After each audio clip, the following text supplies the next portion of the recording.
With 5 more chapters to go, Deltarune has a lot of unanswered questions. Was it Chris being controlled? Is this vessel ever gonna come back? When Noelle and Susie finally get together? I will answer all those questions and more, all with trying to fit this into a nice little story. Certain parts will have evidence, and other parts I will just have to take a stab in the dark at. With that said, let's take our best guess at what the future holds. I'll try and organize my thoughts into 3 categories: chapter themes, character arcs, and plot progression. It probably won't shock any of you guys to hear that chapter 3 is gonna have a family theme. We literally have Torio and Chris going to Dark World together. Now Torio also they call the police. That means we'll get none other than Nepsbluk with us. Nepsbluk is known to have several cousins. Not to mention Toby literally showing us this song. Sound familiar? Sorry, Dine, you don't have enough family connections to be in this dark world. Now the final character relevant to this theme would be Susie, but I'll dive into how she connects to this theme later. First, I want to make a bold prediction on how this chapter is going to start. After Susie and Chris wake up, Rousey would come in seeming very nervous and confused. He would ask Tatooine what happened, and he would stay stressed right until Roosquart shows up on a monitor with a very shocking revelation. Roosquart reveals that he is the Knight, and he totally opened up this dark world. It was all his doing. That's when Rousey starts to calm down and the fun gang moves on. This is the point where everyone starts to develop a bit. Now to talk about the obvious, yes, with this family team, Chris is going to be a big player here. No pun intended. Now some of you will say, how? We literally don't even hear them talk. And you'll be right. Other characters thankfully take care of this for us. Besides Torio talking about the Dreamer's history, you can bet she and other cast members will comment on Chris's expressions, and maybe even voice. So what exactly will we learn? Mostly through this weather duo right here. I imagine Torio would think about her own relationship with Asgore. She would think of why she fell in love with him and the family these 4 were, and how she loved to cope in a town where nothing ever happens, until it all came crashing down. That's probably when Des went missing. If I had to make a complete guess, I imagine Asgore was supposed to keep watch of a dangerous area so the kids wouldn't get lost, but instead he fell asleep, or even worse, he spent time with Rudy. Imagine the guilt Rudy would feel that his own daughter went missing because he distracted Asgore. It could be enough for Torio to separate from Asgore. Now this would also be a great day to be a Torio is homophobic believer. Whatever the reason is, Torio would be able to think of the better times again and realize that her behavior towards Asgore doesn't help her at all. It only hurts Chris and Azriel. Torio would finally be more open to talk to him. I don't believe they will get together again, but they could have a proper co-parenting arrangement. Next is Nepsbluk. Nepsbluk will see reminders of their own cousins, especially if a certain cousin is seen on TV. I imagine Nepsbluk currently is far away from all their cousins, and they would reflect about how they passively just allowed this distance to grow in their life. Nepsbluk could be inspired to reach out more, instead of letting distance water down their relationships. Now this leads to Susie. After seeing Torio, Chris, and Nepsbluk with their own family reflections, Susie will start to look at herself. My guess is that Susie has a neglectful mother, a type of mother that leaves Susie no choice but to eat burnt crumbs out of a toaster, a mother that is harsh and even avoids her own daughter. This would give us a Susie that ends up eating chalk to satisfy her hunger, a Susie that is flustered to come over at a friend's house, especially if a parent is watching. This dark world would show Susie what family can be like, that it doesn't have to be like her mother, or maybe like Lancer's dad who threatens to hurt his own son. Family would turn from something negative to something she would at least grow curious about, especially when she realized that her situation isn't just the norm. With characters developing, they would all eventually find something shocking: Des's guitar. The characters have a debate on what to do, but get rudely interrupted by Tenna. After defeating them, Chris seals the found, and it's daytime. Susie feels like she really has to tell Noelle about what they found, so she quickly drags Chris with her, and after asking some people in town, Chris and Susie get told that Noelle just left the hospital with Rudy and that he went to church, so reckless Susie would charge in and fall straight in another dark road, and that is how this chapter would end. This means that chapter 3 would hardly have any Lightwood section in it, and I do believe this because chapter 4 has been confirmed by Toby to have a long Lightwood section in it. Now to chapter 4's theme. Do I really need to say it? Yes, the real religious theme. Indeed. This chapter would also have a major focus on the angel, but also the prophecy. You can obviously expect an endless amount of angel and devil symbolism. The gang would run into Noelle, Rudy, but also Asgore. Noelle and Rudy mentioned going to church in Chapter 2, and this screenshot Toby released from Chapter 4 makes me believe Susie will see Asgore in action. With all of them together, they may have a conversation about the angel and their religion. Rousey would probably be at odds with everyone else here.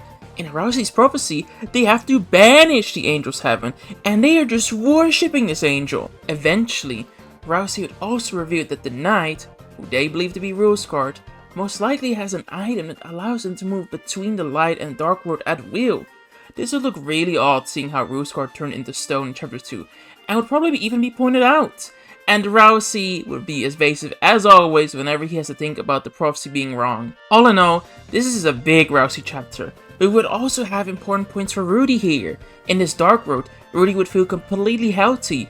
Rudy would probably be very happy to not just walk around, but also have such a unique adventure with his own daughter. Rudy also has an important relationship with Asgore here, and we could hear Rudy's side of Asgore leaving the police force. Asgore will probably talk more about the divorce this chapter. His character is pretty occupied with it. He can even make jokes about it. I imagine Asgore feels like he owes his family to undo this divorce. We don't really have any darkness confirmed, like the Weathers in Chapter 3, but Asgore would probably see a darkness that would show him he doesn't need to win Torio back to be a good father. I don't have much more to say on this chapter's Dark World. What I imagine is that everyone would walk away from it with the main conclusion that whatever you believe, you at least need to believe in yourself on top of that. It sounds like the perfect mushiness I can just love about this type of story. After getting out of the Dark World, it has been confirmed we would have a long Lightwood section this chapter. This is where I imagine Noelle and Susie would bond greatly. At the moment, Susie sees Noelle as a weak, helpless girl, and Noelle sees Susie as a relentless, cruel bully. Now, I don't think Noelle would be there yet to see Susie's softer side, but I think Susie would at least start to see that Noelle isn't just completely helpless. This Lightwood section might even be the festival. We know what happens this week, but we don't have a confirmed date yet. We might even be able to use the money we gather through these chapters in the Lightworld. Hopefully Asgore is going to do us a solid and give us some money himself. Now, after the festival, I imagine that we would hang out at Noelle's house. Chris would put cards representing Lanza and Rosecard on the table, time would pass, and Rudy would start to cough, until he collapses, and that right there would be the end of this chapter. This chapter would have multiple themes. It will have a theme of work, partially reflected by Noelle's mom, also known as the mayor of hometown, and a lot of items that we will meet as Darkners. But we'll also have a theme about fate, about how sometimes we are tied to one role, maybe we don't even want the role or the job that we have, maybe it doesn't fit us.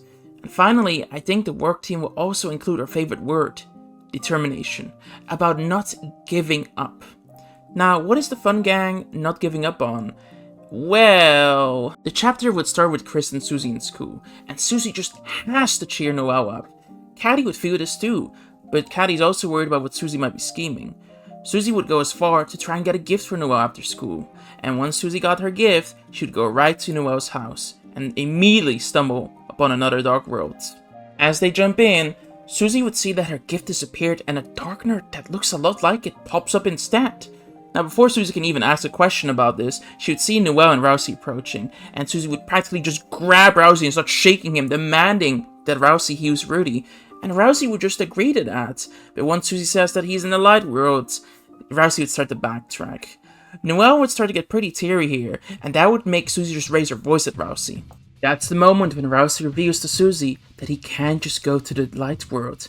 Sure, this is obvious to many of you, but please keep in mind, Susie doesn't even know darkness are objects at this stage.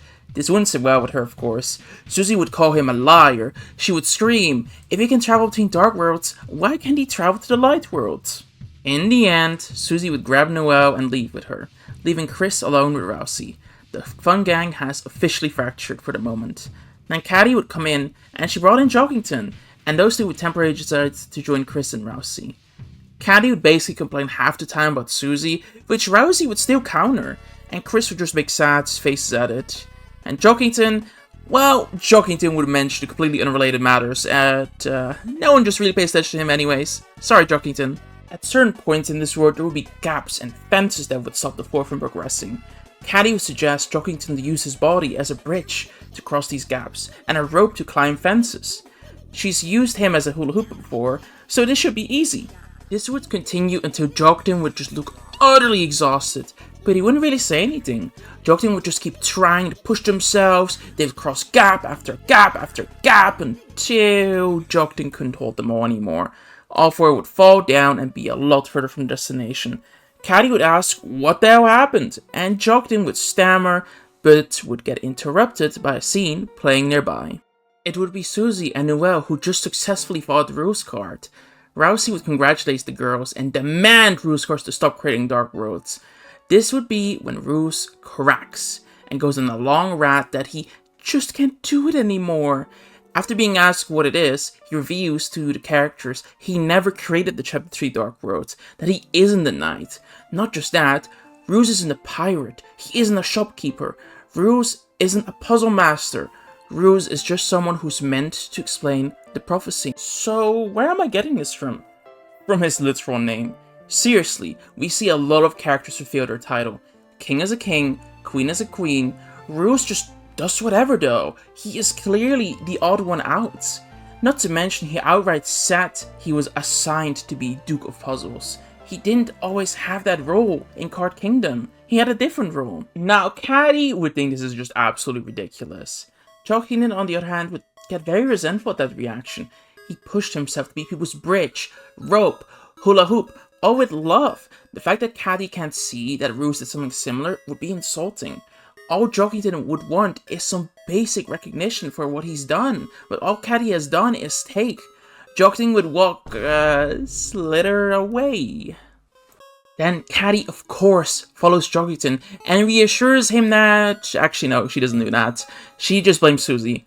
Susie must have done something to turn Jockington against her. Susie must be doing something to hurt Noelle.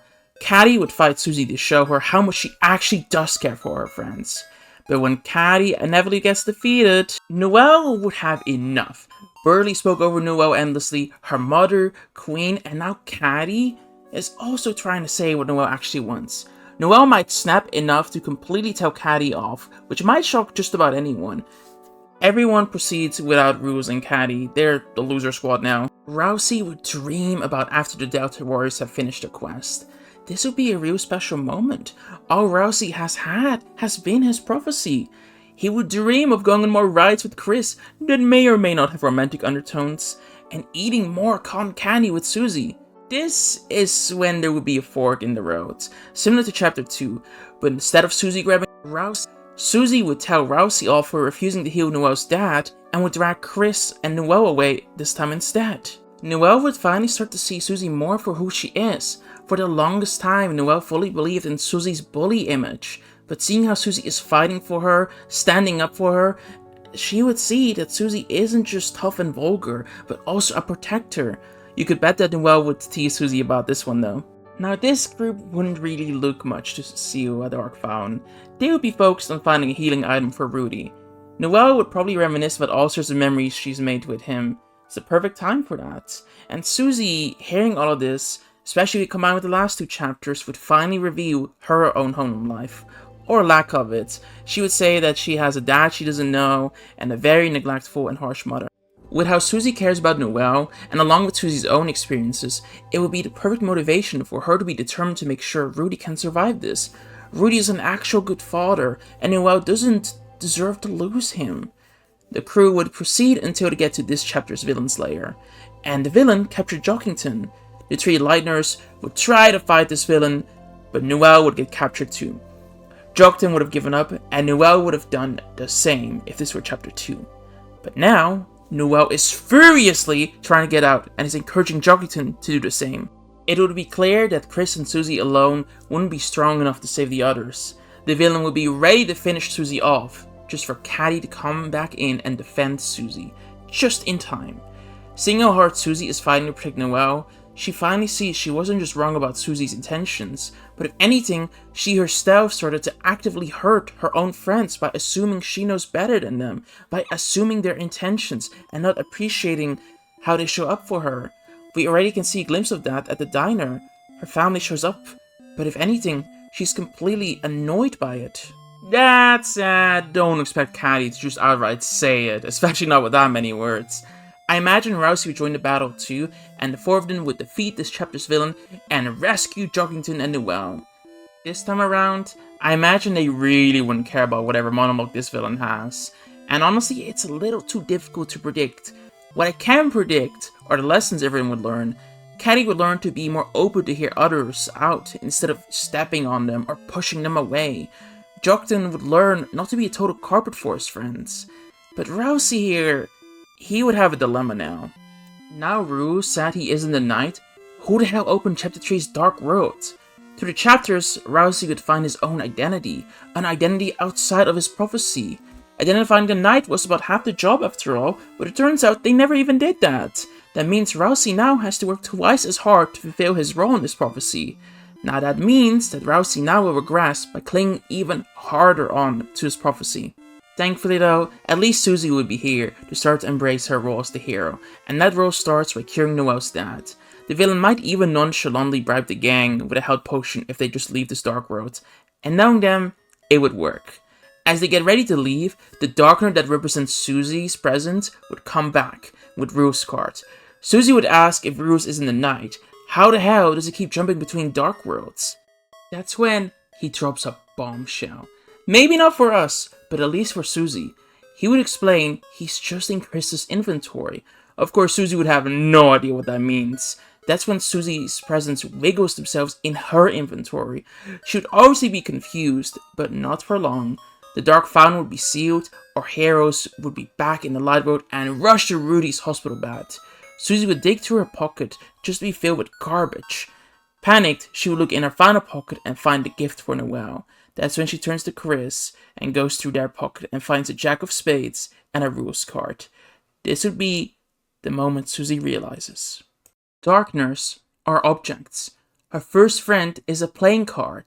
The potion she took with her is at most a tiny shard of glass in the light world. With all of this sinking in, Rudy Holiday would flatline. This chapter would have a theme of loss. It would build upon Rudy's death, but also a loss of identity, as it wouldn't just be Rousey who aggresses back on his old ways. Susie, who just embraced her hero role, would immediately start rejecting it.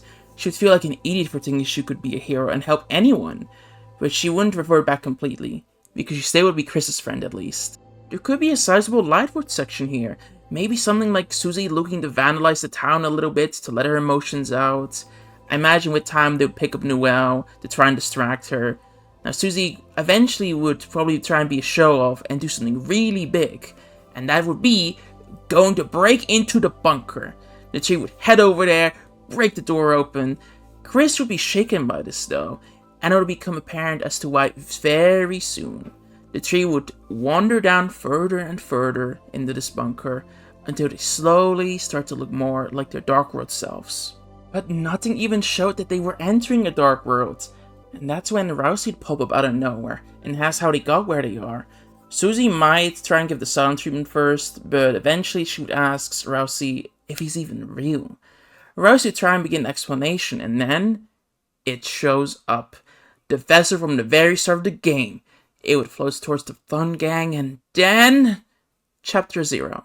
Chris would be seen walking over some ice, until they unfortunately fall through the ice. Chris wouldn't be able to just get out like that. They would only sink deeper and deeper and deeper, and it would get darker and darker and darker, until the water eventually stops, and Chris would just fall through the floor, basically. We would see that Chris's heart would start to crack. Chris is dying. They would limp ahead and stumble across a save point. Chris would save until they see the vessel being created. A heart is about to be put into the vessel, but Chris uses their last of their strength to snatch the heart. Chris would start to become visibly stronger and they would run away. A few Chris's classmates would see Chris sprinting out of the bunker. Chris would go to bed and we would see two hearts on our screen. Chris's heart and the one Chris stole. Chris's heart would shatter in pieces. And next time Chris would wake up, Chris would have memories of the other heart and be controlled by that other heart. This is mostly building off of Half-Brat Chaos' theory. To really see the merit of this part, I would suggest you check them out. Now, back to chapter 6. The vessel would tell the fun gang to go to the graveyard for entertainment. Rousey would say the vessel isn't trustworthy, but the other two would just go along with it. It isn't really every day you would just see a floating human-like figure, right? There would be a sizable tent at the graveyard for Rudy's funeral. The three would wait until the vessel magically appears and then creates a dark road right in front of them. This would be a pretty damn depressing dark road. I mean, it's literally a graveyard dark road. They would meet Rudy there, but he wouldn't have any memories of his life anymore. Noelle would stay behind for a while, and I could go on a long ramble about this dark road, but I will just skip to the part where Chris tries to see the fountain. That's where I imagine Noelle would return and plead Chris not to see the fountain. And as you imagine, Chris would see it anyways. And they would go back to the light world. But Noelle wouldn't let this just be the end. Noelle would sprint out of the tent, go in the open, right in the middle of hometown, and use her determination to create a dark fountain until the entirety of hometown gets consumed by darkness. This chapter would have a theme of acceptance. The last chapter's theme was lost, so the acceptance theme would be a very natural follow-up. With the roaring here, Susie would start to accept that someone needs to do something. She and Chris are some of the only people who have any experience in this. So Susie would pick up the hero role once again, and should practically back Rousey for a solution on this. And Rousey would actually have a solution, a pretty simple one. Defeat the Titans, and close the Dark Fountains, and banish the Angel. The first Dark Fountain would actually be in the bunker. The crew would look more thoroughly this time, and would find several important facts. For one, this lab is owned by Wayne Gaster, because not a DELTARUNE theory video without mentioning him, of course. A second fact you would discover is that Gaster discovered these dark worlds and learned that some form of higher being greatly enjoys them. And the third and final fact, honestly, this is extremely far-fetched. I don't even believe this myself, but this wouldn't be a chapter 3 to 7 theory video without me at least having a stab in the dark about this topic, so bear with me, okay? The third and final fact is that Gaster has tried to find a way to revive dead monsters, similar to Alphys in Undertale. To do this, Gaster had to be in contact with what essentially would be the player, but to be a little bit more broad, we will call this the Angel.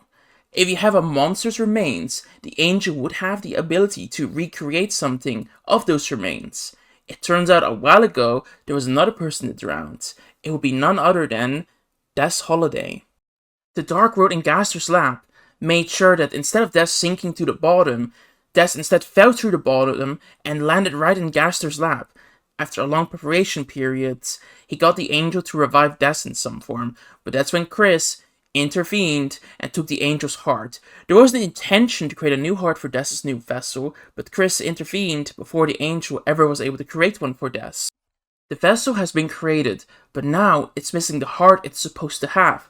And yes, the vessel was partially created by piles of death dust, everyone. That's right, piles of death dust. You can have your laugh now with how ridiculous this is. Go ahead. Now to go to a more likely segment. The vessel is left to float around, being able to jump through light and dark roads. Seeing as the vessel was created by the Angel and doesn't have a heart, it only has one purpose, one action it keeps trying to perform over and over again, to create dark roads for the Angel to enjoy. Dark roads for the Angel to see once they finish having their fun. And this would make the vessel the Knight. While all of this would be a major bombshell, there would still be a job to do here. Chris would see the fountain in the bunker, and the crew would go to hometown with the intent to see the fountain too. They'd find that, with all the time that has passed, Noelle hasn't even stopped using her determination to create this dark fountain. She's desperately clinging onto her implement. Susie would step up and try to talk Noelle out of it. She would tell Noelle that bad things happened, but we have to accept it. That there still is a future here in hometown, but not if darkness ends up destroying everything. Noelle wouldn't say what future though, so Susie would end up talking about a future that they could have together, and it would basically turn into a love confession. Other characters like Caddy, Jockington, Birdley, Torio, Napstablook, and even Asgore would come by now. Undertale can be silly and also very serious at times, and deliciously cheesy. So I think this will be DELTARUNE's serious but cheesy moment, in which every character talks for a moment about how there still is a future, and how they've come to accept their flaws, and then Noelle can do that too. Noelle would be on the edge and wonder if it's really okay to just let go of Rudy and Des. That's when Susie would call out for the vessel and ask Naps of Luke if they still have Des's guitar. The vessel would appear and Susie would try and get Des out of the vessel by showing them Noelle and Des's guitar. Similar to Flowey, it would work, but only for a moment. Des would give Noelle permission to move on, and they share one last hug. That's when the world would crack and the Titans would come out. The Titans would be the fallen humans of Undertale. Yes, that includes Frisk. After a lot of long and hard battles, the Fun Gang seals the fountain that Noelle created in the middle of Hometown, but nothing changes. The world is still plunged into darkness. The earth itself is still splitting apart. This is when Rousey drops horrific news for everyone. The prince would explain that now the roaring has started, there is another fountain that needs to be shut down to reverse all of this. The fountain in Castletown. But it wouldn't just be that simple. Normally Chris would seal the fountain with the angel's heart they stole. These dark roads were created for the angel, so of course you would need to use something of the angel to seal it. Issue is, when a fountain is sealed, it weakens the angel's heart. This is why Chris is able to resist our influence more once they seal a fountain. The Castletown fountain isn't just a regular fountain though. It's one made of pure darkness. Sealing it would destroy the heart of the sealer, the heart Chris is using to stay alive. This is how Rousey will reveal that Chris has been controlled by the angel, and that Rousey was able to feel this the whole time. You can only imagine how heartbroken Asgore, Tori, and Susie would be. Chris is being controlled by some sort of higher being and has to die. But there's hope. There's one possible method for Chris to survive. Rousey could take the heart Chris has and then give Chris his own heart. Rousey might make a sad joke that he knew he never should have dreamt more for himself, but everyone else has to keep dreaming. If Toby were completely evil, he would make us choose whether Chris or Rousey gets sacrificed. He might put a fake choice in there, but I imagine the game would always sacrifice Rousey. With the Castletown fountain sealed, there would be a huge flash. Everything would turn back to normal, maybe with a few extra cracks in the worlds, but the sky would turn bright again, and the janitor's closet would be filled to the brim with stuff. The fountain has been sealed. From this point on, we as the players wouldn't control anyone anymore. The angel has been banished, everyone would be relieved that Chris is alive, Chris would be overjoyed to control her own body again, and Susie would have a final reflection of herself. For a moment, she started to doubt her friendship with Lance and Rousey having any meaning, seeing as they were just inanimate objects. But she would see that their time did mean something, that it was something real. Rousey might be based on some sort of light world item, but Rousey really did save Chris. These darkness have changed this world. The dream of the dark world has reached the reality of the light world and created this outcome. The final shot of the game would be Azrael coming home and meeting Susie. Toria would come shortly after, saying she ended up cleaning up the school's gender closet and that she found something. That's when Toria would hand Chris their lost headband. It will be snapped into to forever represent Rousey's sacrifice. Thank you so much for watching, subscribe for more, and read the description for some ideas and flaws I have with this own video I made right here.